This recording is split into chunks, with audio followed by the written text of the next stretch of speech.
So, hey everybody. It's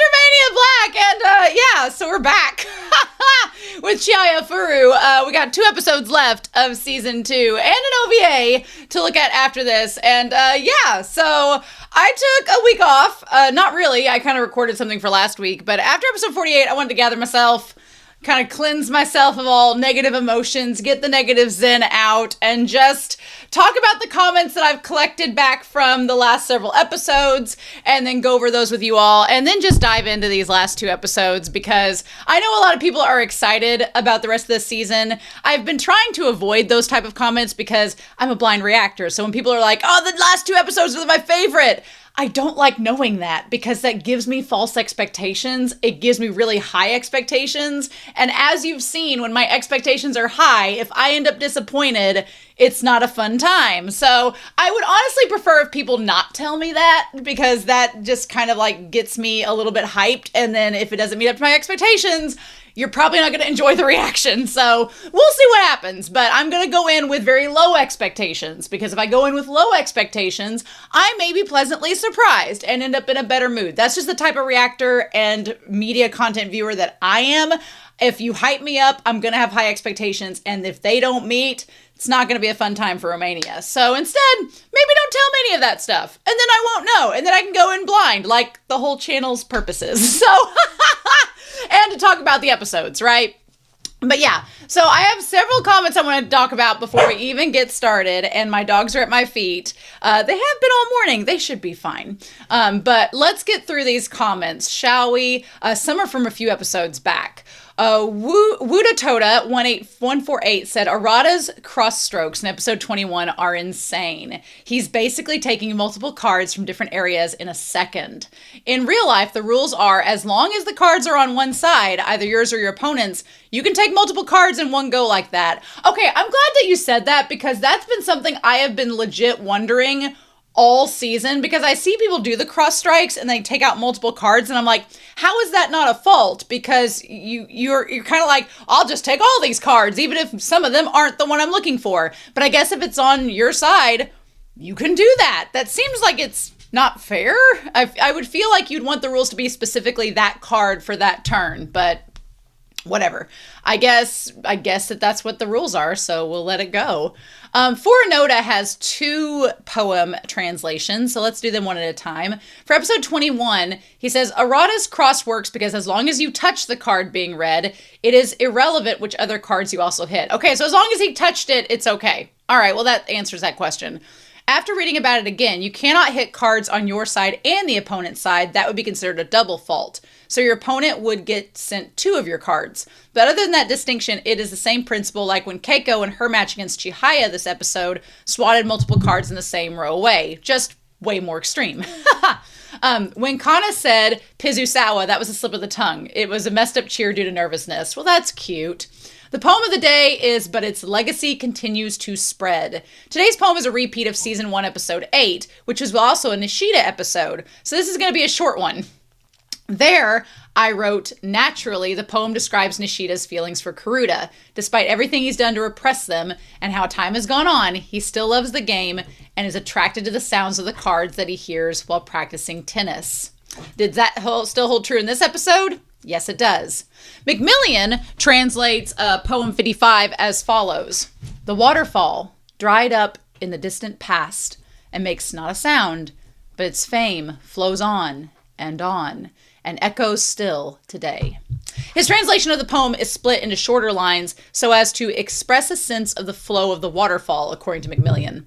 The content of the poem itself, speaking of a group of people viewing a dried up waterfall and the remarks on the lasting fame despite its current condition, which I think kind of translates to some of the fears that some of the higher ups have because they're afraid of like Suo. And well, again, we've talked about the hypocrisy with Shinobu because the president's like, oh, Shinobu's fine being a sole isolationist individualist, even though Harata's like, same as Suo. So again, worrying about the future generation of Karuta with people that don't appreciate the legacy and the idea of passing on and working as teams is something that they are worried about, and connecting that to the team tournament. So There you go.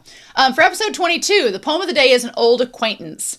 This is a repeat of season 1, episode 5, where Chihaya and Taichi went to visit Arata and ultimately ended up pulling him out of a negative place, back into the world of Karuta. In this episode, Poem 57 makes a direct appearance when Shinobu remembers her childhood and the loss of her friend Satako. Coach Issei in the flashback says the poem is about reuniting with an old friend, which is what her match with Chihaya represents. For the first time, she has someone in Chihaya that she can recognize as a rival and as a friend. At the end of the episode, she finally asks, when will we play? I love that. I love the idea of Shinobu realizing, yes, you can have friends as well as rivals and still be good at Karuta. You can have it both ways. You can't have your cake and eat it too. Peter Macmillan translates Poem 57 as follows. Just like the moon, you had come and gone before I knew it. Were you, too, hiding among the midnight clouds? Ooh, there's a little romantic air there to it, right? Poem 57 is ostensibly about the moon, but is in fact a message to a childhood friend the poet had not seen for a long time, who suddenly called for a short visit. The head note, Kodo Bakaki, to the poem in the Shin Kokinshu, numbers 1497, reads, on the 10th night of the 7th moon, so that's July 10th, after the briefest of visits, a childhood friend she had not seen for years was about to leave as the moon shone brightly. Love that. So thank you, Fornoda. I appreciate the translations as always. And the poem titles connect so well to the episodes. They're just such a joy to read. Ringyokus says, Romania, I have to disagree with you on Chihaya and Arata not being sexually or romantically attracted to each other. Let's not forget that Chihaya first played with Pseudo, and she wondered if Arata's hands had gotten big. Well, I guess if you want to get your mind in the gutter, that can mean that. There's another moment from the manga. Now, I want to say this about Rengokyo's comment, and the reason why I brought it up, now I'm remembering, because I put this in here like 2 weeks ago. There are parts, apparently, according to their comment, about Arata and Chihaya that are not included in the anime, and I'm going to call bullshit on that. Like, that to me feels like the anime is pushing a Taichi and Chihaya agenda without including these moments from the manga, because I'm going to be real with you all, I'm probably not going to read the manga anytime soon. It just probably is not going to happen. Maybe after season 3, maybe. So I don't want to know anything past season 3. I don't even want to know anything about the manga with season 3. Let's be clear. But am I going to read season 1 and season 2's manga? Probably not. But after season 3, I don't know. It depends on how season 3 goes. And if they announce season 4, I mean, I would like to wait until season 4 comes out. I can be patient, but I don't mind learning things about season 1 or season 2's manga at this point. I don't want to know anything about season 3 or season 4, the content that would be in season 4 at all. Let me be clear on that. But I'm a little bit kind of peeved with the anime studio about this, because they say there is another moment from the manga that didn't make it in season 1, where Chihaya comments that she wants to see Arata not just in a dream. There are actually plenty of manga moments of Chihaya thinking about Arata that sadly didn't make it into the anime in the first season. So when you all are like, you're not considering how Chihaya is attracted to Arata, how can I know if I don't know about these moments? I want people to understand that. I'm only basing it on what I see on the anime, not the stuff y'all have seen in the manga. I don't know these things. So Chihaya thinks about poem 6 with the Orihime. I've talked about that in the anime. Yeah, I've talked about that. But look, her talking about one legend in one phone call does not immediately mean that she's romantically attracted to somebody. I'm the biggest shipper in the world, and even I know that. But again, y'all are being like, Romania, why don't you know?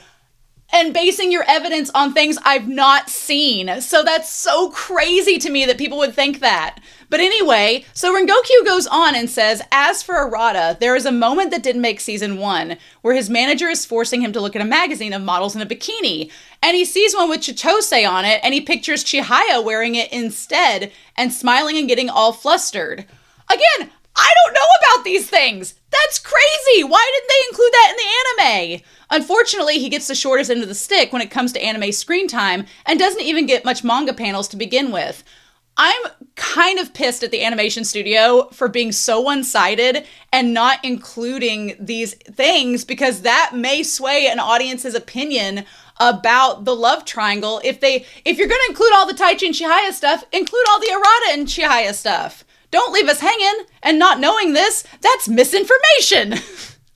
I'm a rhetoric teacher, so that pisses me off. I do agree that right now, both are just full on Karuta and are not aware of each other's feelings, romantic or platonic, that they might have for each other. That's what I've been saying in 48 weeks worth of discussion. But they just want to reunite and play Karuta with Taichi on the other hand. But there is definitely something there. Now look, you can't have your cake and eat it too. You can't be like, oh, well, they don't have feelings right now because they're playing Karuta and focused on it. But there's definitely something there.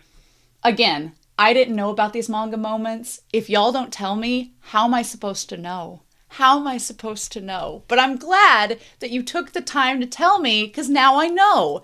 Now I know. Just... We're mad at you for not knowing things that you haven't seen. What? Anyway, S Anime says, for episode 22, I think Shinobu reluctantly accepted that she needs to be isolated to be stronger. When you think about it, it makes a lot of sense for her to do this because loneliness allowed her to see the cards as her 100 friends and deepened her connection to Karuta. So while she wants friends, she has seen the results of this decision. I think that that's very fair. I like the idea. It's really sad, but I like the idea that she's made the 100 cards her friends. That's like so heartbreaking, but I appreciate that they kind of touch base on that. I do agree, though, that Arata most likely does not have Taichi on his radar at all. Taichi's in Class B, and Arata has no clue whether Taichi has changed from being a coward who just plays for validation, especially from Chihaya, because they haven't talked about it, and he hasn't watched Taichi in a match. I think the show should definitely make it to where now that Arata has seen Chihaya play, I think Arata needs to see Taichi play, but I don't think, now that Taichi's made Class A, I don't think that they're going to show Arata seeing Taichi play until they actually face each other. I think that Taichi and Arata will face each other, and that's when that realization is going to hit. And maybe that's when Taichi's going to declare that he's a rival to Arata. I don't know. But I do agree that Taichi has grown a lot since he was a kid and was being cowardly and just wanting validation from Chihaya. I think he's grown exponentially from that. He still makes a lot of these same mistakes, but he has grown a lot from that. And so I do think, but here's the thing. Arata doesn't see Taichi on his radar, but there's no malice behind it. He's just like, you're in Class B, and this is how you've always been to my knowledge. So I do think it's unfair that Taichi's like, you're an enemy to Arata, you're a rival, and Arata has no clue. Again, the communication major in me is like, you need to tell Arata this, because that's not really consensual that he doesn't have any idea what's going on, but maybe he will. Maybe he will before the end of the season. S Anime also says for episode 48, in the manga, we don't get focused on the quarterfinals at all. It's basically one panel, and we follow Sumire showing what's happening in the other classes and then straight to the semifinals for Class A and B. Personally, I think it's fine because the outcome of the matches were obvious. The episode either adapts a chapter and a half, and we start halfway through one chapter, and then the next chapter ends with Taichi and Chihaya crying together out of joy for making it to Class A. It's 1-to-1. I think that season 2 has been weirdly paced overall, and that's probably messing with your perspective of this episode, probably. Yeah, I would agree with you 100% on that, S Anime. I've not been crazy about the pacing in season 2, especially in some episodes. I think the pacing's been kind of like, in comparison to season 1, I think that the stakes and the moments are better in season 2 in some regards than season 1. Like the highs are better in season 2, but the lows of the lows are worse in season 2. I feel like season 1 was more consistent in building everything up, and season 2 has been kind of like a wonky, not a roller coaster, but like one of those kid roller coasters that just kind of does this a lot, where it's kind of annoying. You're like, just pick a lane, like go this route and choose what you're going to do. But And even if the manga doesn't show the matches, I still think the mangaka should have shown them. Sorry, that's just my opinion. I think, me personally, even if they were obvious, I'm watching this to also get character development and see more Karuta matches, so I would have wanted to see it, but that's just my opinion. And people are valid if they don't agree with that. Will says, for episode 48, one last thing. Chihaya asking Arata why he's smiling is not meant to be a romantic thing, in your opinion. It's about not having fear or seeing Shinobu as a threat. I definitely get that. I just wish the mangaka and the series made that a little clearer. I don't want things spoon-fed to me. I can figure it out for the most part, but if I can't figure it out, I'm kind of like, make it a little bit more clear, I guess. Especially because it's been kind of muddy with the love triangle thing. They need to make it a little clearer, in my opinion, again. And one last thing for sure this time. No, you can keep commenting. If you remember in season 1 during the flashback episodes, both Taichi and Arata confirmed to each other that they both liked Chihaya when they were kids. When they are kids! You can have crushes on people when you're kids. I want to talk about now, when they're almost adults. Like, things change so much. Like, I had a crush on a kid in 6th grade. By the time I was in high school, I was like, hell no, you know? And there's people that I didn't have a crush on at all in grade school that by high school I was like, oh yeah, they're kind of cute. So, nope. I'm like, I need communication. I don't care if it's an anime and that's a trope. Be consistent. Other anime do it, so you can too.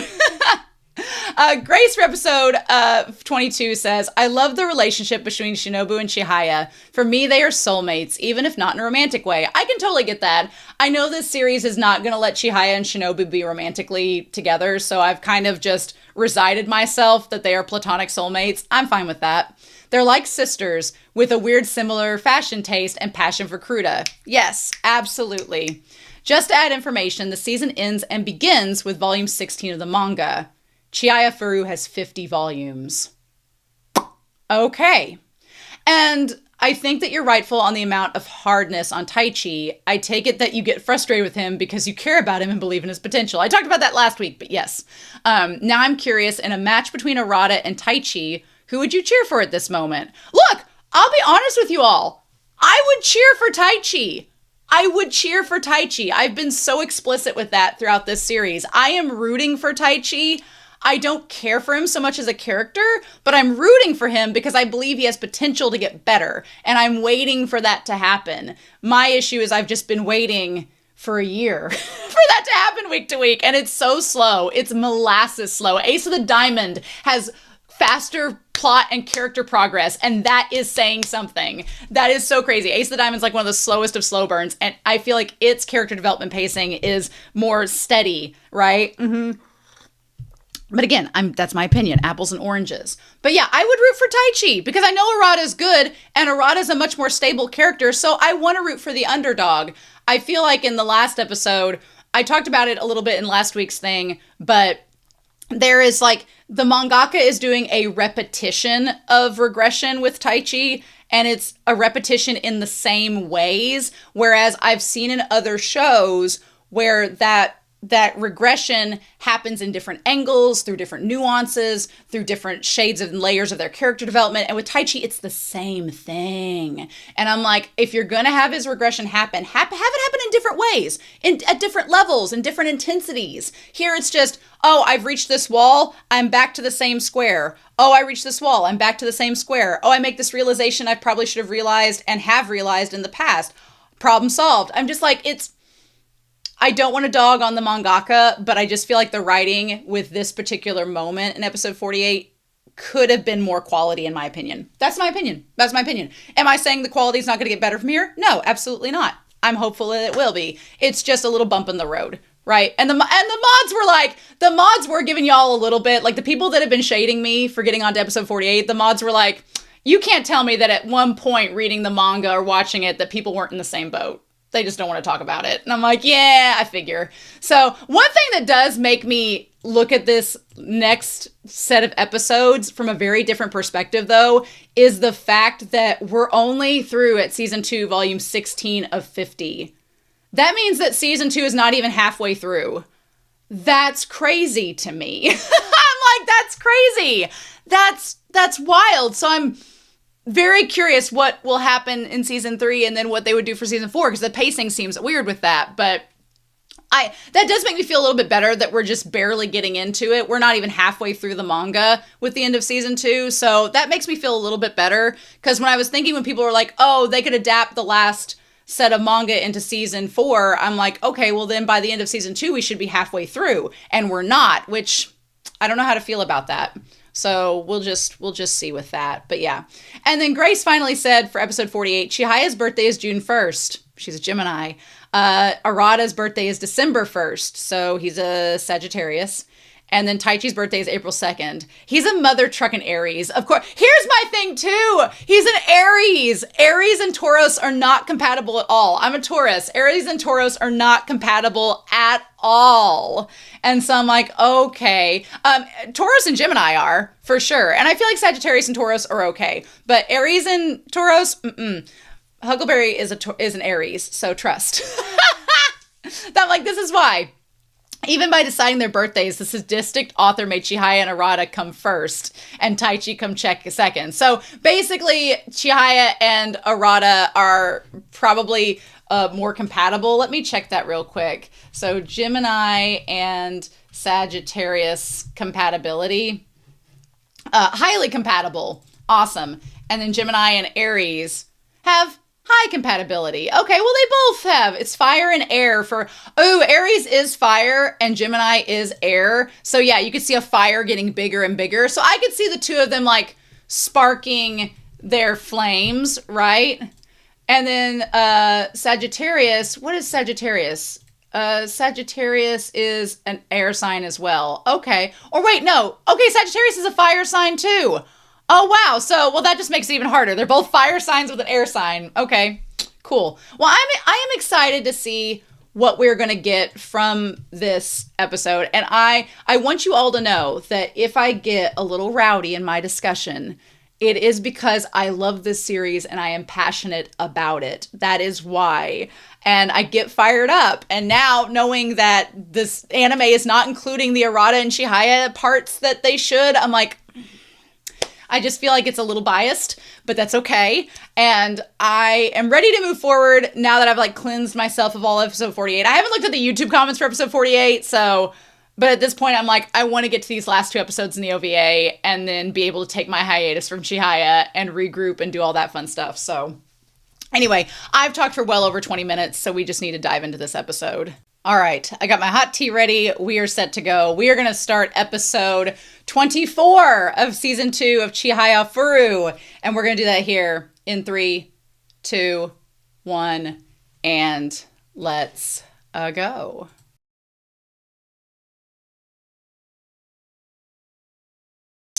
That was a dang good penultimate episode. So basically that works out because it leaves us with next week to wrap up season 2 now that all the individual matches are done, and then to set the stage for season 3, and then we have an OVA, and then we'll break for Ace of the Diamond and then come back. So, got my new tea poured here. It's still too hot to drink. I really like this episode. It's great to see.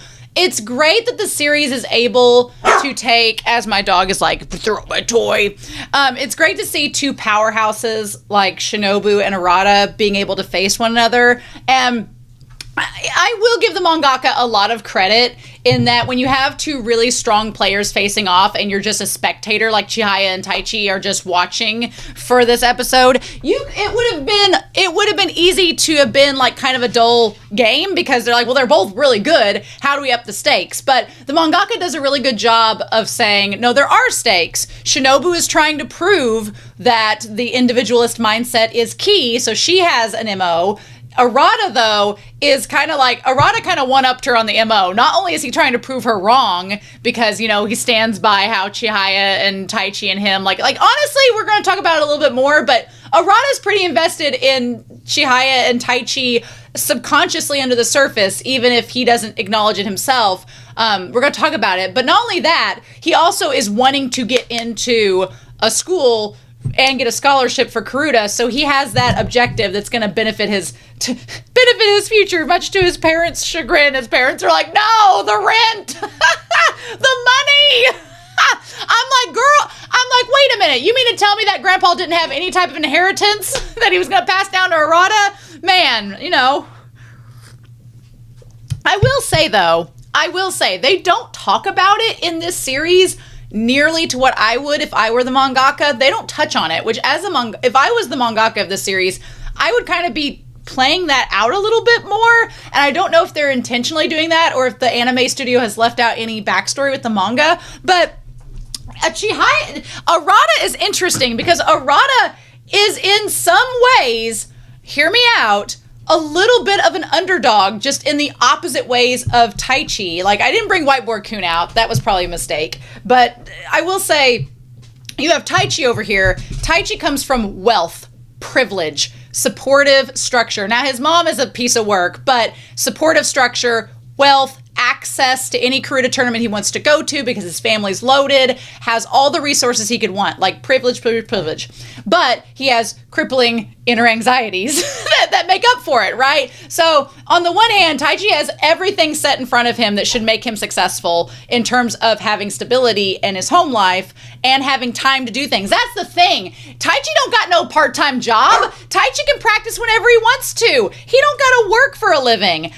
And so, on the one hand, I do appreciate that they set up this difference between them because Taichi has all of the stability and privilege in front of him, but has the inner kind of instability and anxieties that make him relatable to us, the audience, and prove to us that even if you are a little rich boy, you can still have a lot of inner turmoil and anxiety that make you not a great Karuta player. And Taichi does work hard. He does practice. He goes to tournaments. He does all the things. So I don't want to diminish that from Taichi.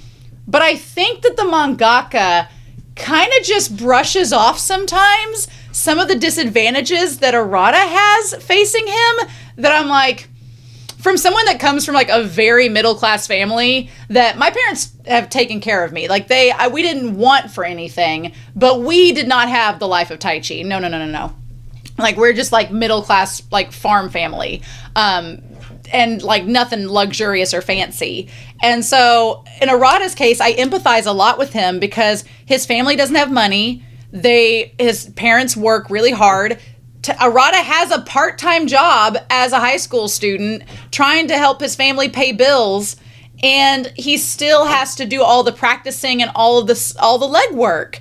And the mangaka, I'm glad the mangaka in this episode did touch base on the fact that Arata's success, and it's not just that Arata is a prodigy. Yeah, Arata did have access to his grandfather as a tutor. His grandfather's a master player. But, we're not going to diss Harada-sensei. Harada-sensei is just as good of a mentor, I would argue, as Arata's grandfather. But I do think that Arata had to put in a lot of work to get here. And I think that there was a lot of really confident communication that went to him as a player that helped to shape who he is as a Karuta player as well. I find it interesting that you have two people, Arata and Taichi, who Taichi has all the wealth, Arata's poor. Taichi has inner anxieties and self-doubt. Arata has found clarity. And so they're on opposite ends of the streams. And I do think that at times the mangaka plays up, I don't want to say poor Taichi because I will get called out, but I feel like the mangaka sympathizes more with Taichi as a character sometimes than Arata. And as somebody that can relate to Arata, I'm kind of like, yeah, I feel it, I feel it. So I think that is interesting, but we'll get into it more as we get into this discussion. Let's start this episode up here in 3, 2, 1, as my dog asks me to play with the toy while we go on. Buddy, you're going to have to put it up on the shelf, though. So, we start out with Taichi reminiscing about him making it to Class A compared to last year when he got second place, which I was like, when Taichi gets motivated and he goes after it and he gets demanding. And again, people have talked about it in the comments, and I will agree with it too. So put it on record, put it on blast that I've said this, that yes, Taichi needs to get to a point where he's doing it for himself. And you can call it selfish, you can call it self-love, you can call it self-respect, whatever. But he does need to get where he is putting himself at the forefront of playing Karuta. You can't play Karuta for anybody else. And that's one of the lessons that the grandfather gives Arata in the flashback in this episode, is that you don't need to be playing Karuta for me. Play it for yourself. What are you comfortable with? When are you most successful? And that's such an important lesson. And Chihaya, who is greedy and kind of self-centered, you can argue, that makes her good at Karuta because she can zone everybody out. She can, almost to a fault, she can zone everybody out and it makes her seem aloof and absent-minded, but it makes her good at Karuta. And I feel like when Taichi can zone everybody out, he can get in the zone, auto zone, and do really well. All right, now, we'll say, I know. Everybody in the comments will be like, in Japan, they don't hug. In Japan, they don't do this. Hear me out. Because it's my channel and I can talk about it if I want to. But I do wish she would have, I wish they would have gave a hug. They gave a hug when they won the team tournament. This is a big monumental decision. She could have at least put her arm on his shoulder, or at the very least, he could have got down on her level and looked her in the eye and been like, thanks, He could have done that. But instead, what happens is, now I will say this, instead he grabs her by the arm and helps her to her feet, which I do appreciate. I appreciate him giving her his shirt to wipe her tears from. He needs to carry around a handkerchief, but I appreciate it. And then, of course, I do love that Chihaya's now we're rivals. Girl is just Karuta Central. And here's the thing. She's only 16, y'all. She's 16 or 17. Let this girl be a kid. Everybody's like, she needs to grow up and figure out things beyond Karuta. She's a child. Let her have this. Y'all need to chill out. Let her have this. We can't all have the mindset of a 28-year-old crashing out like Taichi does. Let her have this, And the thing is, Chihaya kind of knows what I don't think people give her enough credit, and I'm a big Chihaya stan, so I'll just support her. I don't think people give her enough credit. They're like, well, she's not thinking about the real world. She kind of knows what she wants to do. She's decided that she wants to help coach it later on. She wants to come back and help the high school. I'm an advisor for college-age kids. I know that, in my opinion, you should not have your entire life mapped out when you're 17 years old, because 8 times out of 10, as I've seen from friends, family, and students, those plans change. So it's okay to be a little open-minded. I know that's not the Japanese education system, but again, I'm a reactor in the US coming at this show from my own individual perspective. And so I feel like it's okay if she doesn't have it all figured out. It's okay if I feel like some of the Taichi Chihaya shippers are like, she needs to figure out he likes her. And so I'm like, well, bitch needs to communicate too, but that ain't happening. So let's be for real. So then everybody's watching. I like Retro-kun is watching too. That's really funny. So they're all like, hey, if you want to come in, Tsutomu. I felt like poor Tsutomu, we didn't learn anything about how he did. So I hope we find out next week how Tsutomu fared. And so Chihaya, she's like, I will give Taichi a little bit of grace in this point here, because Chihaya's like, oh yeah, I'm the captain, I'll go watch. And Taichi's like, I came to get you to go watch Arata and Shinobu. But again, Chihaya doesn't communicate this. And so that is on her, that she's scared to go and see them play because she's afraid of how it will make her feel as someone who's lost to Shinobu, who wanted to play Arata and feels inadequate.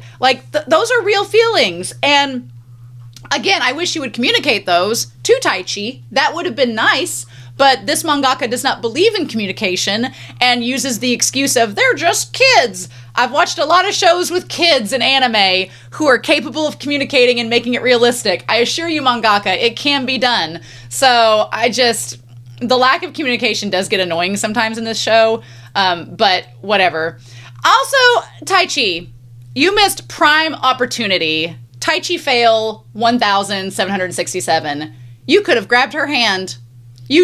She was crying over you, making class A, cheering you on, explaining her support to you. You had the opportunity to thread them hands together and grab her hand. And then you didn't even have to, this may seem too romantic. You didn't have to go that length, but you could have gripped the hand like this. You could have grabbed the hand. You could have done a sensual anime hand grab, but you grabbed the wrist. The girl has a hand injury on the other hand, dum-dum. What you doing? What you doing? Some of these decisions, I'm like, you have the opportunity to have a suave, smooth moment. Where is the Taichi from season 1? The Taichi from season 1 that did the ice cream scoop. Where is that Taichi? I miss that Taichi so much. And I know he's evolved and grown a bit since then, and good for him, but I kind of miss ballsy Taichi who was openly flirting with this girl, because at least that sent a signal that you like her. When you grab her by the wrist and drag her, and it's because I defend Chihaya, but I would not like that. If somebody just grabbed my wrist and started dragging me, I'd be like, hi, I'm the same age as you. Treat me with a little respect and agency. Let me go. Like, that's just me. That's just me. And I'm glad she smacked that hand away from him because I was waiting for her to do it. I'm like, she is a almost grown woman. Granted, I don't want her to grow up too fast, but she has agency. She's the same age as you. And use your words. Use your words. I mean, like, Taichi just says, come on. But I'm like, at least when the coach comes in, that's when some actual communication goes. And, like, look, she just looks kind of like, again, I know Chihaya knows that Taichi cares for her. I know that she knows that. But to me, it's kind of friend zoned. To me, it's kind of like she knows that Taichi cares for her, but it's like a friend cares for her. It doesn't, if I were Chihaya, I would not be getting romantic vibes from Taichi in this season. I'm just saying, I would not be getting those vibes. I'd be getting like, you're my best friend. We've been in Karuta together this whole year. We've both accomplished our goals. Best friendos. Like this. I would be like platonic best friend vibes. I would not be getting the vibe of this man has a crush on me. That would not be even on my radar. So it definitely is not on Chihaya's radar. Now, Sumire, though, has read a number of fan fiction. And Sumire has a crush on Taichi. So when she sees this, she views it from like a more sensual angle, and they try to put the shoujo filter on it. They try to put like the magical, like they try to make his hand from that angle look softer as he's grabbing it when we all know it ain't that soft. And they try to put the shoujo filter on it to make it look romantic because that's how she views it. I feel for Sumire a bit in this moment because Sumire has a crush on Taichi.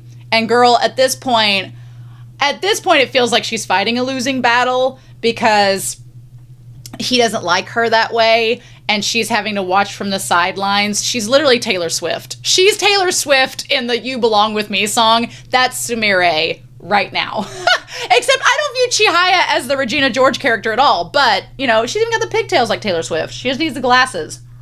And the private jet. So, but yeah, Kana notices. Kana has been witnessing all of this. Honestly, Kana could write a damn memoir about the love triangle shenanigans of the Mizuzawa Karuta team because she notices that Sumire has the crush and she's having to keep her distance. And she's like, isn't When I Must Hide a beautiful poem? And she's like, what? And she's like, shh, they're starting. And she just leaves that. And I love that Sumire notices that whenever Kana feels like she senses somebody on her team is down, she uses the Karuta poems to help cheer them up, which is so sweet. I love that. Like they're candy or a remedy. So the poem itself that she's referring to is, when I must hide these burning feelings, I feel as though my body is on fire with a buki mugwort. So she's basically telling Sumire, being like, look, I understand how you feel. You have these burning feelings and you have to hide them. And she's like, you know nothing of these feelings of mine that burn as if on fire. Sumire is all in on Taichi. And the sad thing is, she has kind of communicated it. Like, I would give her the same, you know, I would give her the same advice that I'm giving Taichi of, like, tell him that you like him. But she kind of has. She kind of has said, like, I'm doing this, I'm on this team for you. And she has kind of like made attempts, like trying to make him the cookies, and he's like, no. Like, you know, he has shut her down so many times now. She has tried to make attempts.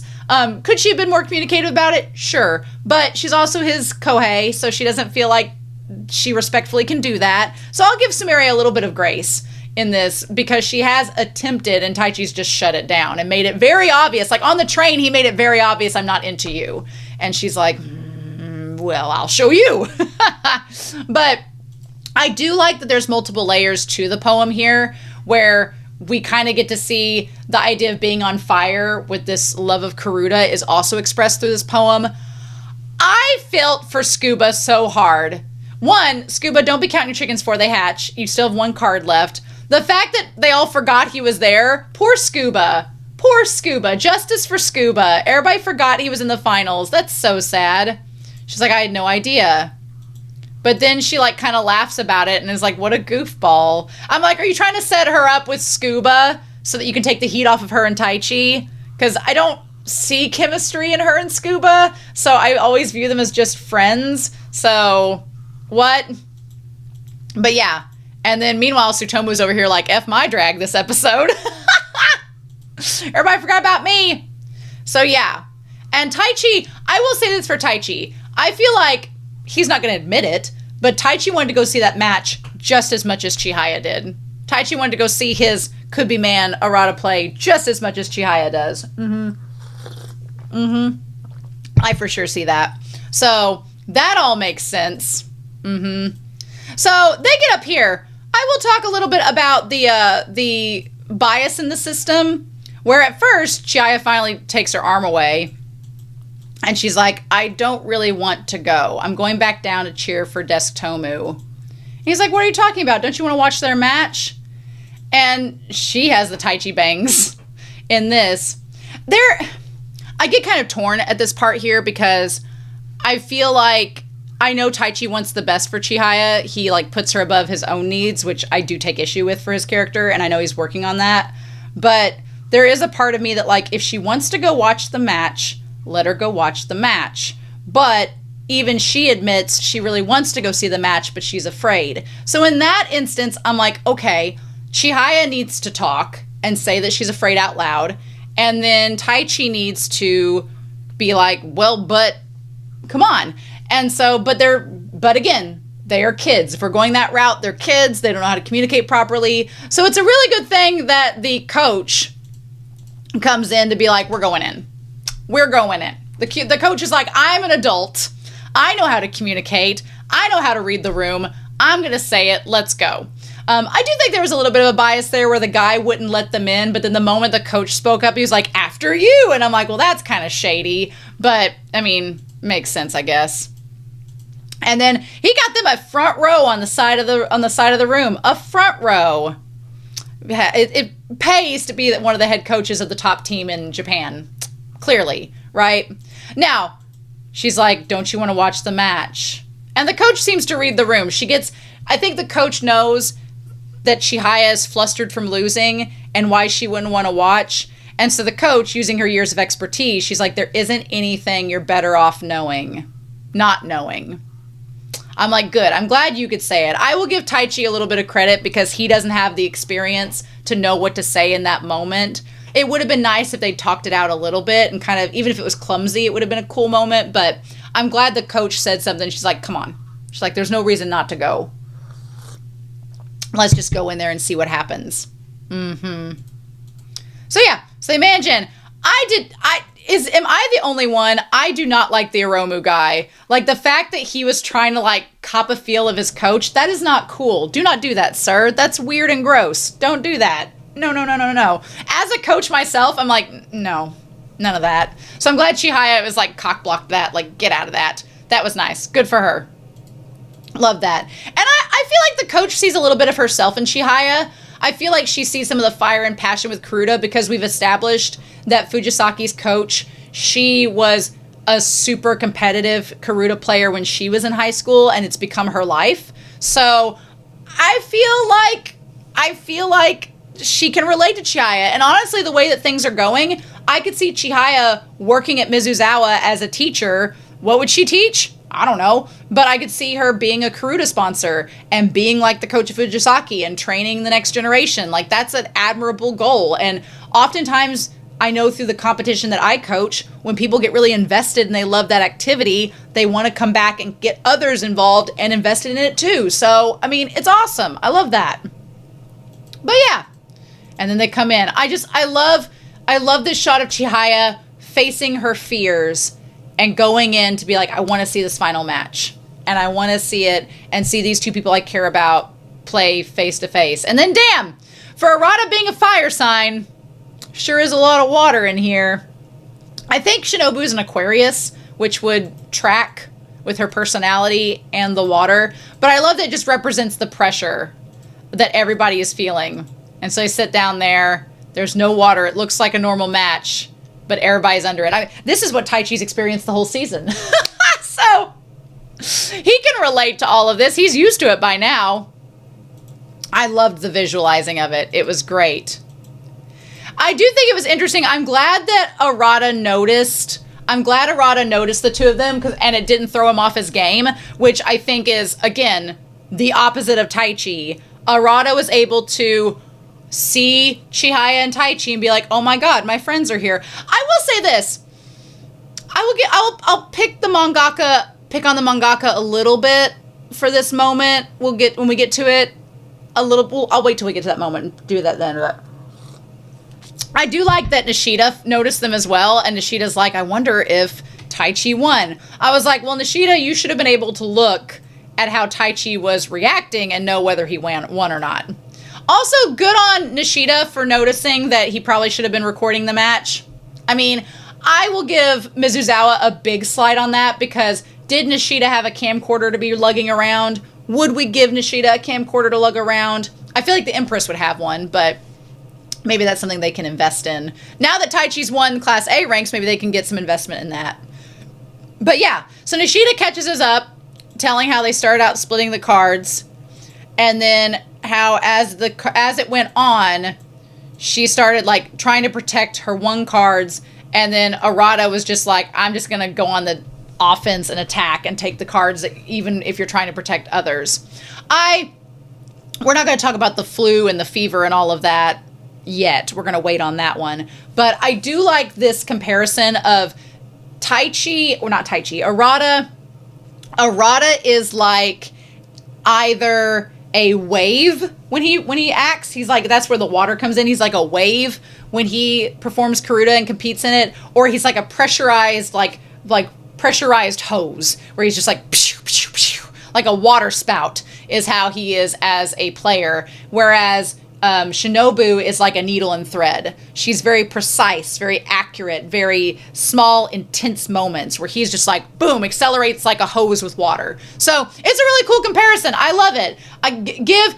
We should have this. We would have, Chihaya would have Bulbasaur, Taichi would have Charmander, and Arata would have Squirtle, and it's Pokemon Red and Blue. So Arata and Chihaya have the advantage, and Taichi is struggle bussing it until he can get past the water gym. That's my comparison of Pokemon versus Chihayafuru. Chihaya's got the Bulbasaur, Arata's got Squirtle, and then Taichi has Charmander. But just get it to a Charizard, buddy, and once you get to Erica's gym, you're golden. Right. So I have to just compare everything to Pokemon. That's what I should start doing. So yeah, how can he summon cards this way? I was curious if they were going to talk about luck in this episode, because, Shinobu was talking about luck back before the match of how luck was on her side. And I'm like, don't put your cart before the horse. But I also don't want to discount, because like the president keeps comparing Arata to his grandfather, which I feel a little bad for Arata for that, right? You would think, I wish the mangaka would talk about the dark side of comparison, and maybe she'll do that in season 3 and later on in the manga. I feel like there's concepts the mangaka is introducing that I would love for her to delve deeper into. Again, knowing now that we're not even halfway through the manga, I'm like, okay, we have a long way to go. But like, I feel in other sports anime, they talk about the dark side of legacy and the dark side of inheriting responsibility. So like Arata's grandfather is a master Karuta player, one of the greats. So everyone gives, Arata a lot of expectations. Like, oh, well, you have to be like your grandfather. You're going to be like this. Again, I would compare, if you watch March Comes In Like a Lion, great series to do that comparison. Great series to talk about that lineage and the dark side of it. This series doesn't exactly get into that with Arata, and I think there's a lot of potential, because like the president is comparing Arata to his grandfather, and I'm like, but they're not the same people, and they have very different lived-in experiences. So I feel like there's more you can do with that, and I would love, but I don't know if it's the anime being biased, but the mangaka just does not seem interested in expanding on Arata's character right now. And I am kind of like, but there's so much you can do with it, and there's so many things you can do. Like, maybe they can only expand on one character at a time, and right now it's Taichi. So I do love the little Joker pseudo face, like, ha ha ha ha ha ha, like laughing on the side of Arata. That's hilarious. I'm calling Arata sadistic. I would say Arata's got some sadism in him, just a little bit inherently, especially when you find out as a kid that he was a little kind of bratty. I love that. We're going to talk about that in a little bit. Am I shipping Arata with Pseudo? No, but the series could go there. But yeah, so I like Shinobu being like, I'm only down a few cards. It was really cool to see Shinobu actually, I mean, she was sweating, Now we know she's probably sweating due to the sickness because Arata wasn't breaking even a sweat. But it was interesting to see Shinobu in a disadvantaged situation because she's always like on top and winning. And we've seen Arata lose before. So it's interesting to see her in this position of vulnerability because I think it adds to her character. And when she realized why things are going so badly, it's because she's like, oh, I'm up against Arata. I'm going to have to play defensive and choose which cards to save. And then she realizes in this match, she's like, no, that was a terrible idea. Just go all out against him. If you're only dedicated to protecting certain cards, you're leaving all the other ones out in the open for him to take. She's like, why did I do that? And so then she starts to course correct. It was just unfortunate that by the time she course corrected, it was too late. So yeah. And I don't blame Chihaya for leaning in. Chihaya being like, Chihaya just kept like leaning in more and more as the match went on. And I was like, girl, I don't blame you. I would want to see it as close as we can. She's like, she's taking risks. And I think that's a cool thing to note because normally, because Shinobu is at such a higher advantage than everybody else she plays, she just kind of runs through the motions and she doesn't get into a desperation point where she has to take risks, or conversely, she's not at the point where she can kind of play freely because she's against somebody of equal caliber. So it's nice to see a match where both of them are kind of playing their Karuta at its highest against each other because they have that opportunity, which is great. So yeah. So then Nishida's like, how can you be so calm? And both Nishida and Hiromu are like, what makes him really special once you play him is the acceleration he has as a player. Like that thing, like seeing Shinobu have that face is crazy. She was stunned. She was like, how fast he was. Like the card flew out of nowhere, just immediately flew past. And Chihaya is just enamored. Chihaya's like, oh my gosh. Well, here's the thing. He flew the card forward. It went past her. And then luckily, Chihaya was so stunned. It went so fast that she was like so caught up in it that thankfully Taichi blocked the card. Taichi gets points for blocking the card so she didn't get hit in the face. Good on you, Taichi. Good on you. And I know people in the comments they're giving Chihaya a hard time. They're like, why didn't she pay attention to the card flying at her? And I'm like, because she's invested in the match. Give the girl a freaking break, right? Give the girl a break. I don't give Taichi breaks, but give the girl a break. I'm self-aware. But I am glad that Taichi, like, blocked the card. Again, the mangaka is very obvious in showing that Taichi cares for Chihaya. We know this. We've been watching this series for a while now. We know that he cares and that he's always watching her and always has his sights on her. But she's just like, and everybody, I like the coach too, kind of looks over like, girl, that card nearly hit you in the face. But she's just captivated. She's like in the zone, watching, absorbing like a sponge. Y'all know she gets like this. I don't think it's a bad thing. I mean, it would have been bad if she got clocked in the face. And then here's where Arata notices. He's like, oh, hey. And he gives the smile like, oh, hey, sorry about that. Sorry about hit you in the face. That is not a real Arata smile. That's a customer service smile of like, oh, sorry about hit you in the face. Sorry about that. But she's just like, oh, hey. One thing is, the reaction she has to him smiling to her, and then the reaction she has to Arata putting his hand on Shinobu's forehead at the end, I feel like, am I missing something? Because I don't know how to read those smiles. Like, I don't know how to read her reaction to his smiles and his gesture towards Shinobu. I don't know how to read that. I don't know. I guess maybe I'm just not, I don't understand why, because there's no dialogue. There's no, like, her processing or thinking anything. It's just her staring like a shoujo deer in the headlights. So I don't know how to, but it has the shoujo filter, so I'm like, is she in love with Arata in this moment and enamored by his playstyle? But then when she looks at Arata, like, doing the hand to Shinobu's forehead, does she think that he has a thing for her, or does she view him as, like, a chivalrous knight checking her temperature? Like, we could guess, I guess. We could guess what it means. But I don't think the show necessarily, I don't know, I'm looking for context clues. Because she's, like, got the sparkle eyes towards him. And they're like, was that faster than Shinobu? Maybe she's just being like, wow, he was faster than Shinobu. That's crazy. But the queen reacted first. He just accelerated. Maybe she's just enamored by the fact that he goes so fast. I love his parents in the background being like, oh. His parents actively rooting for his demise is such a dark and twisted thing. And it's played for a laugh, which is crazy. Also, can we talk about this moment? This did not slip past me. Whenever he goes to get the card, and it's like his relaxed demeanor gets me, and he goes to pick up the card, like, and of course Chihaya is just like, well, that's when, okay, so this maybe answers my question. She's viewing him like a literal deity, like the fact that he is so on it, that he is just always balanced, impassionate. He doesn't let things get to him. He's constantly spinning, constantly thinking, constantly moving. He doesn't have any imperfections in her eyes.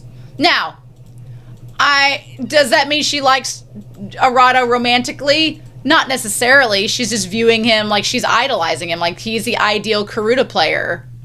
Like, this is that, like, impassionate. I kind of like that Arata and Chihaya are sort of opposites. Chihaya is passionate. Super passionate. She can be raw. She can be, like, her edges can be ragged. She can be, like, super on fire, but then, like, it be fluctuating. Whereas Arata is a constant.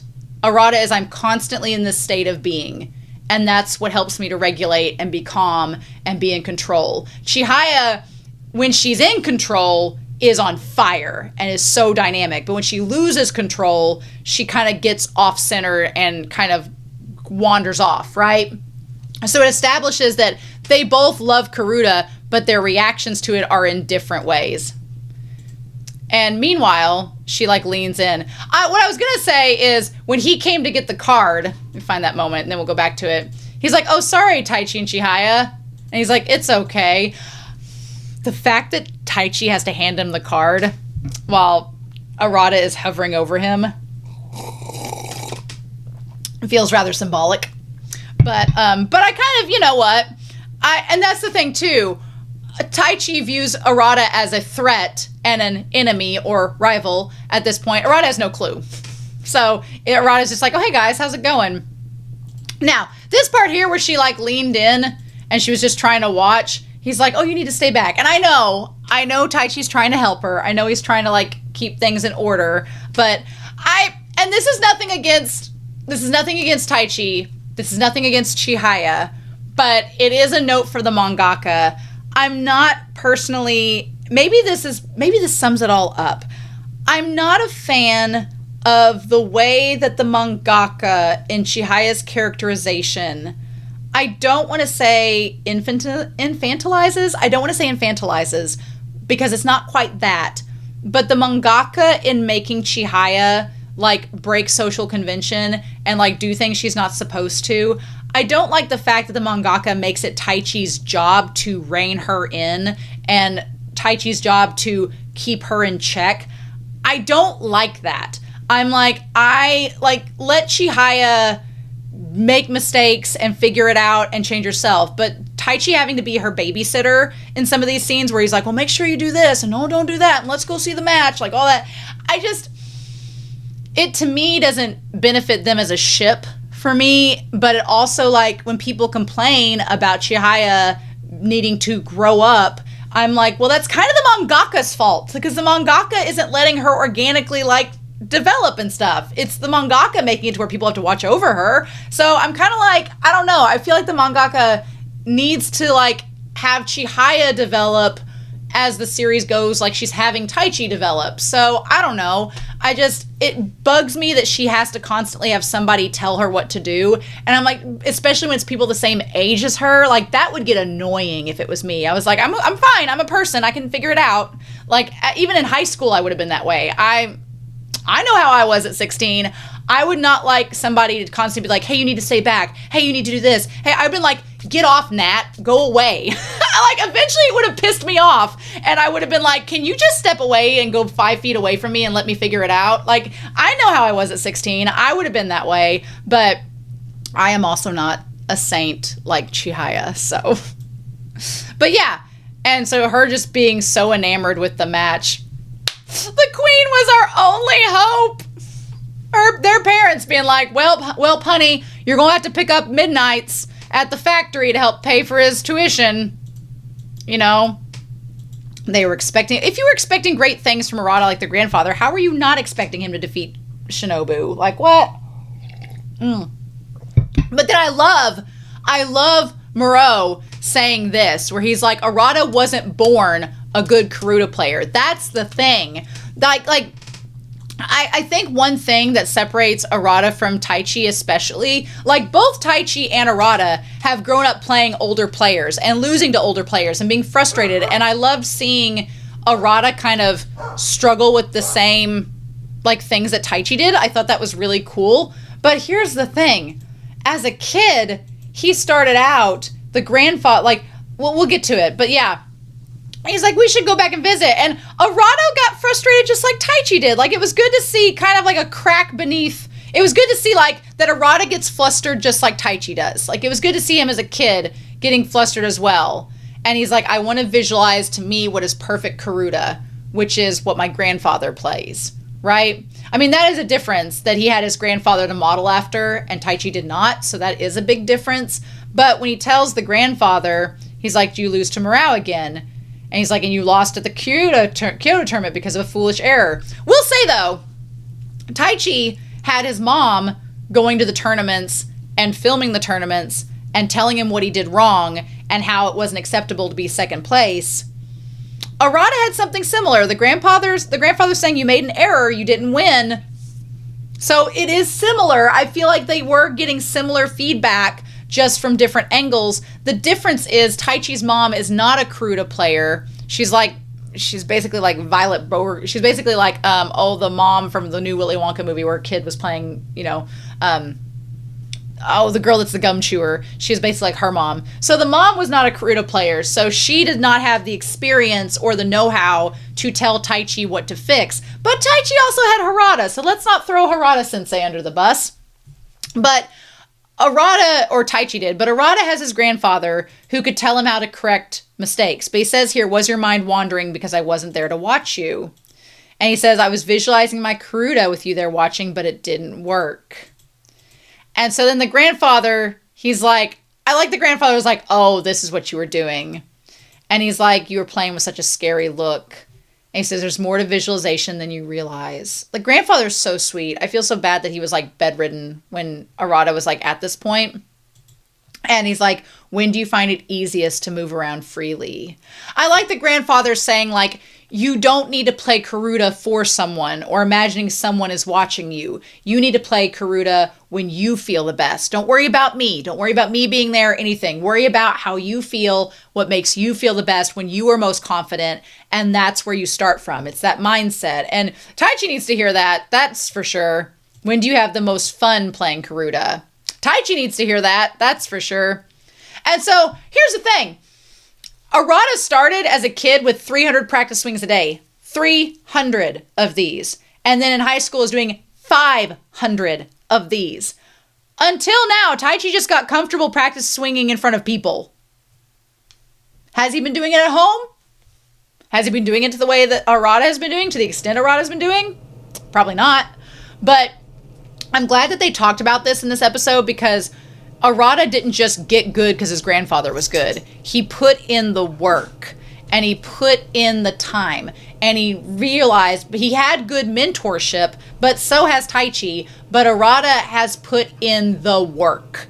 And I would argue it's probably been harder for Arata because he's had to deal with his grandfather dying. A family member dying is a huge stressor. Like his grandfather dying and having to deal with that, his family being impoverished, him working a part-time job. Maybe he practices his swings at the bookstore, but probably not all day. Like, I just feel the mangaka, I appreciate the mangaka for explaining that, yes, Arata is not just a prodigy. He has skills, and he's been able to hone those skills over a long period of time like Shinobu, but he does put in the work.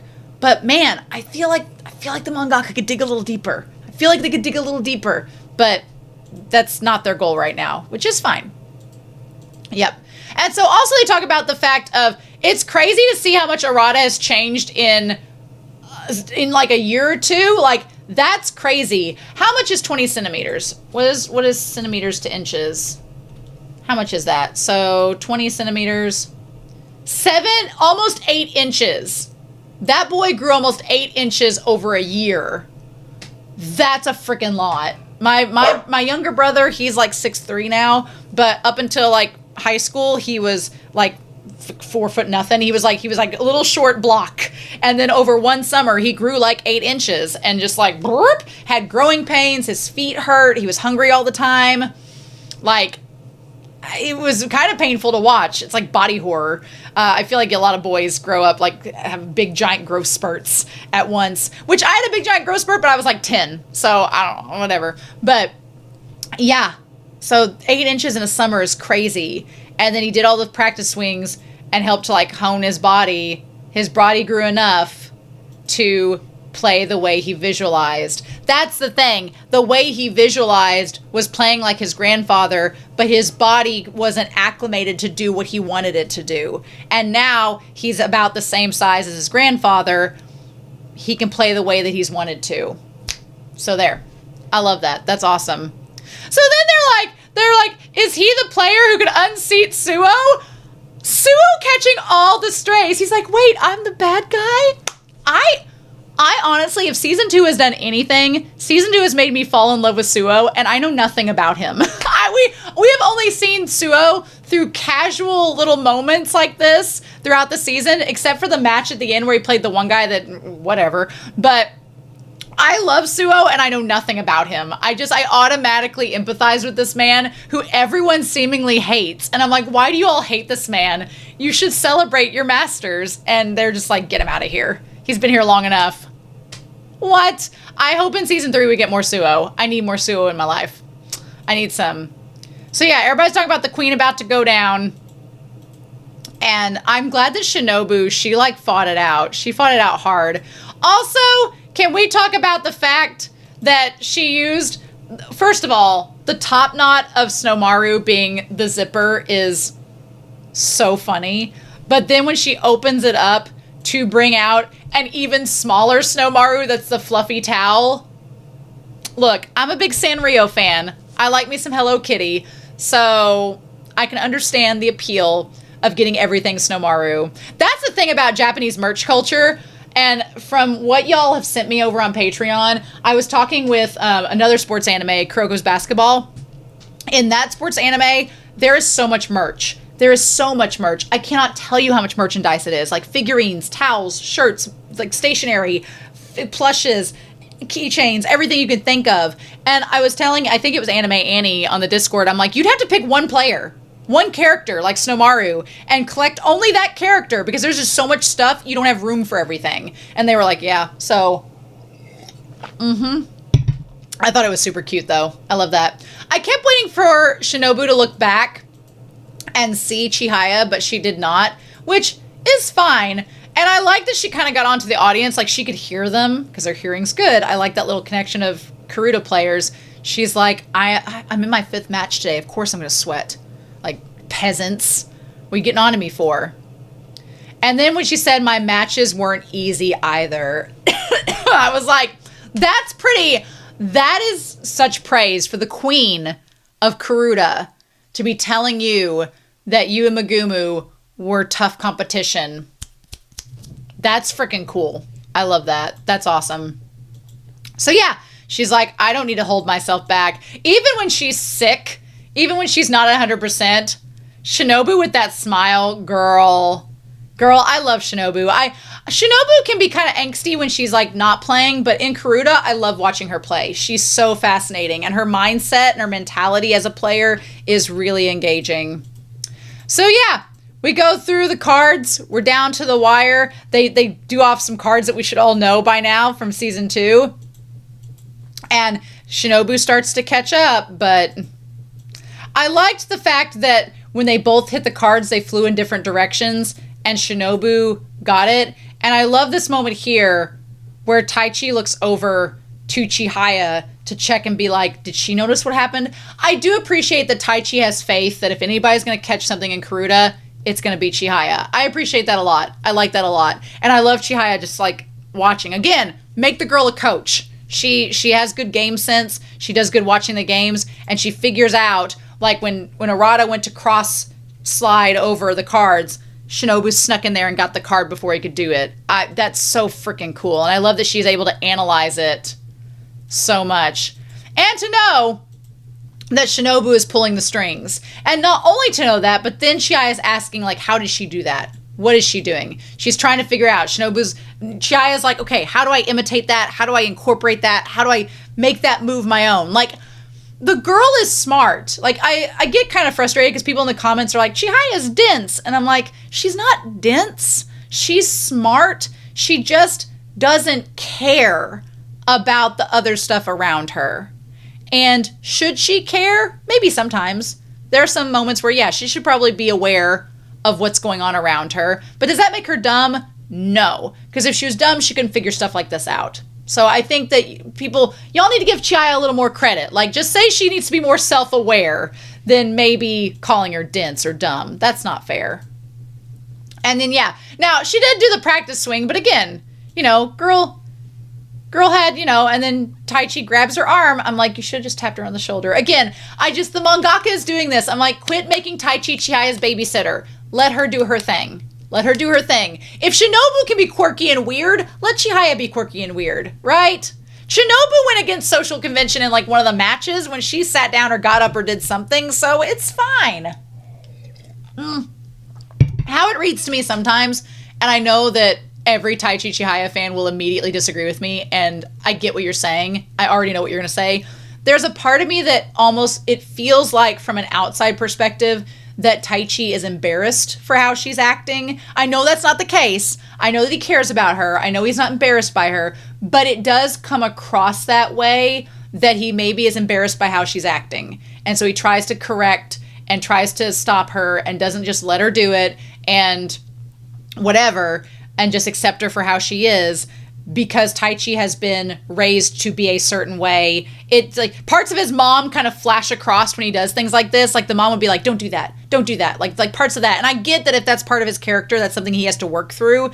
And maybe the series will have him do that later on. But there's little flashes of that just feel like Taichi's channeling his mom when he's like mothering Chihaya. And I'm like, if you got a crush on a girl, don't mother her. That's weird. So I know that he cares about her. I know. It's just, you can show that you care about somebody without having to babysit them. And the mangaka is the one responsible for this. Because, yeah, she's like, and Chihaya knows. I know Chihaya knows that he means well, and he's stopping her. But if I were in Chihaya's shoes, again, you'd just be further friend zoning yourself if you were doing that to me. But whatever.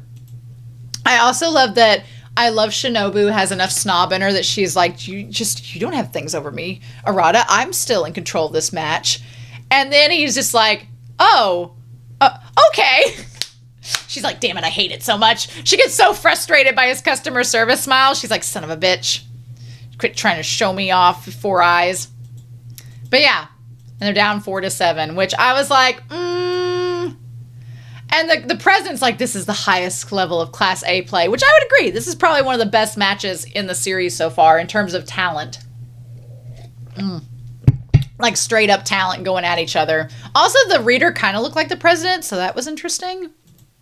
But yeah, they try to go, and she tries to get the card, and on the last card, he's able to defend it. He's able to defend the card, and that ends the match. Yep. So then everybody's like, oh, poor Taichi's poor parents. Or Arata's poor parents, not Taichi's, or Arata's poor parents. Are like, oh my God.